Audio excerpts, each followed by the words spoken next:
अच्छा जी, आज का जो हमारा टॉपिक है वो है be familiar with expressions of the type e raise to the power x and use them in graphs. ठीक है, तो हमने जो है वो e raise to the power x type की जो एक्सप्रेशंस हैं उनको हम जानते हैं, उनसे फेमिलियर हैं। और उनका जो ग्राफ है वो किस तरह से बनाना है और उसके ग्राफ को किस तरह से यूज करना है ये हम देखेंगे। तो इसके लिए ये एक एग्जांपल यूज कर रहा है। एग्जांपल के अंदर क्या है, कहता है जी consider the example Zainab open an account with $1। Zainab ने $1 से जो है वो एक ओपन किया है अकाउंट किसी बैंक के अंदर। The account page 100% interest per year. तो एक साल बाद अकाउंट जो है वो उसको 100% इंटरेस्ट देता है। If the interest is credited once at the end of the year, हर अकाउंट विल कंटेन $2। क्योंकि वन का 100% उसको मिलेगा तो वन का मीन्स के 1% $1 ही उसको मिलेगा, तो वो आपके पास टोटल उसका कितना हो जाएगा, $2। How much will it contains after a year if the interest is calculated and credit more frequently. Let us investigate this more thoroughly. तो अब कहता है कि अब उसके अकाउंट के अंदर जो है वो $2 पड़े हुए हैं।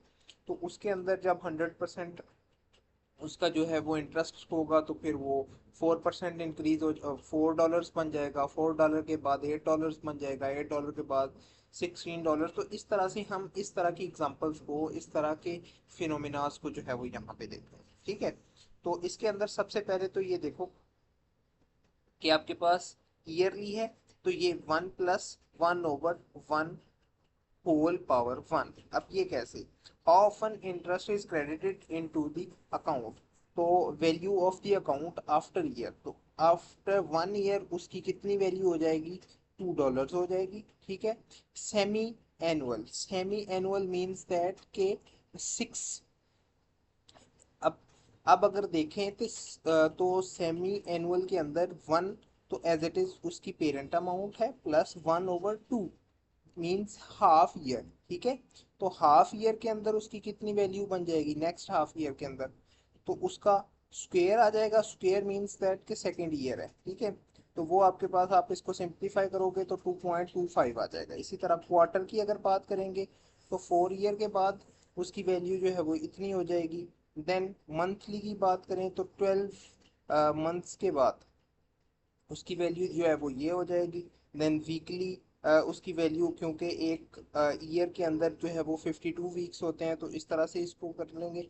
अगर हम डेली की बात करें, डेली उसका इंटरेस्ट रेट कितना है, तो वो आपके पास 1/365, क्योंकि एक ईयर के अंदर 365 डेज होते हैं। ओवरली जो है वो 8760 होगा। एवरी मिनट जो है वो 5,25,600 होगा 1 ओवर के साथ। और इसी तरह जो सेकंड्स का करेंगे तो ये वाला निकल आएगा। तो इन सब की वैल्यूज जो है वो किसको अप्रोच कर रही है, ये पहली 2 है, दूसरी 2.25 है, तीसरी 2.4414 है, अप टू सो ऑन 2.61, 2.69, 2.71, 2.71। तो ये एक इस वैल्यू को जो है वो अप्रोच कर रही है। ठीक है, तो ये जो बेसिकली वैल्यू है इसको हम जो है वो एक्सपोनेंशियल ई से रिप्रेजेंट करते हैं। ये ई है। ठीक है, ई की बेसिकली वैल्यू, अगर आप कैलकुलेटर के ऊपर ई को लिखेंगे ना, साइंटिफिक कैलकुलेटर के ऊपर, तो उसको इक्वल्स टू साइन के साथ आप चेक करेंगे तो उसकी वैल्यू जो है वो कुछ इस तरह से आएगी।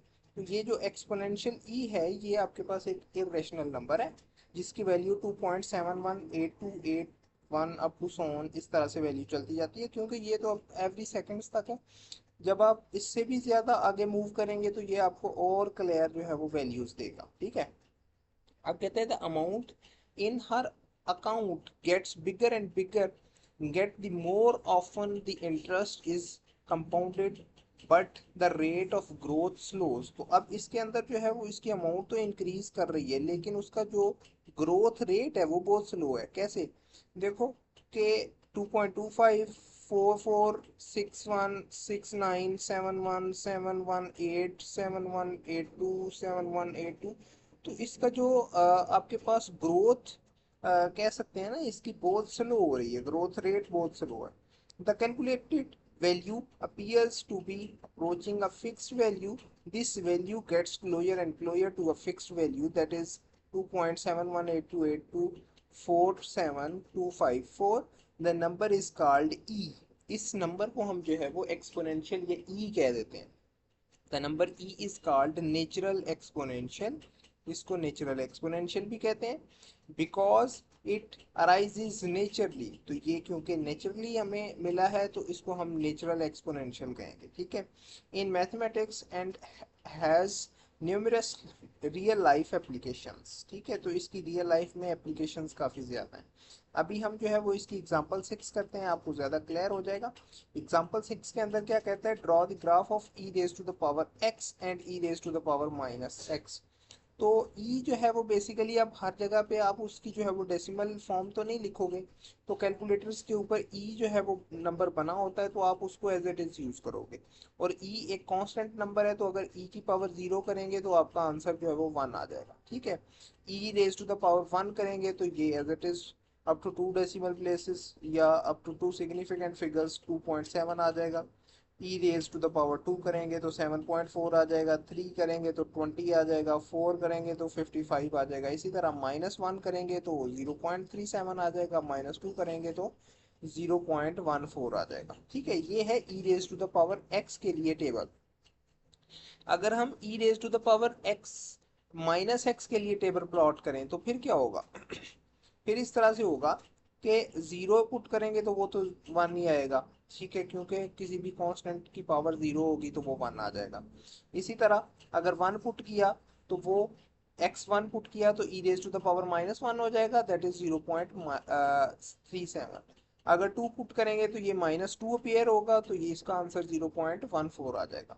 इसी तरह अगर -1 पुट करेंगे तो +1 अपीयर होगा, क्योंकि माइनस माइनस आपस में कैंसिल आउट हो जाएंगे, तो ये आपके पास 2.7 आ जाएगा। इसी तरह -2 अपीयर करेंगे तो 7.4, -3 करेंगे तो आपके पास 20 और -4 करेंगे तो 55 आ जाएगा।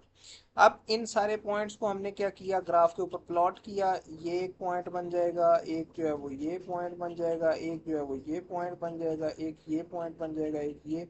तो इन सारे पॉइंट्स को आपस में रिलेट किया तो ये भी आपस में जब इसको हमने मिलाया तो ये एक असिम्प्टोटिकली विद एक्स एक्सिस एक लाइन बन रही है e raise to the power x की।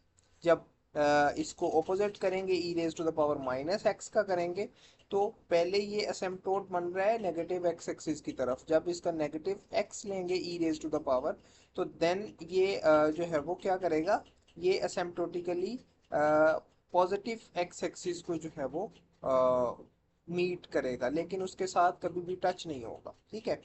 तो इसी तरह एग्जाम्पल 7 है। एग्जाम्पल 7 के अंदर e raise to the power 2x का ग्राफ प्लॉट करेंगे, 10 e raise to the power -x का ग्राफ प्लॉट करेंगे और 3 + 4 e raise to the power 1/2x का ग्राफ प्लॉट करेंगे। तो सबसे पहले हमने टेबल प्लॉट किया x और e raise to the power 2x का। तो अब x 1 पुट करेंगे तो आंसर जो है वो आपके पास e raise to the power 2 आ जाएगा। 2 पुट करेंगे तो answer e raise to the power 4 आ जाएगा। -1 पुट करेंगे तो answer e raise to the power -2 आ जाएगा, और -2 पुट करेंगे तो e raise to the power -4।